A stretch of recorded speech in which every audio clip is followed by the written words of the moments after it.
दूसरी तरफ साइफर का केस है, बाकी जो 6 केसेस हैं, इन तमाम में जमानतें जो है वो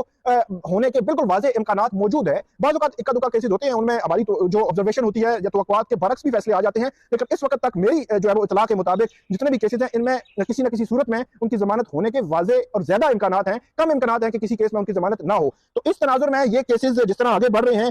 पैरेलल 190 मिलियन पाउंड केस भी चल रहा है, तो ये एक सिचुएशन डेवलप हो सकती है आगे चल करके। एक तरफ जो है वो सज़ाएँ खत्म हो रही हों या ज़मानतें हो रही हों या बरियत हो रही हो या यहाँ पे रिलीफ मिल रहा हो और बाहर निकलने के चांस बढ़ रहे हों, और दूसरी तरफ 190 मिलियन पाउंड केस जो अडयाला जेल में ट्रायल चल रहा है, वो ट्रायल इस तरह आगे बढ़े कि ये पैरेलल चीज़ें आ जाएँ कि एक तरफ रिहाई का मामला हो और दूसरी तरफ नए केस में जो है वो उनको सज़ा हो जाए और वो दोबारा जो है वो जेल में ही रहें। तो ये एक सिनेरियो है, बहरहाल ये बन सकता है और बनने के इम्कानात वो तो क्या कहते हैं कि जब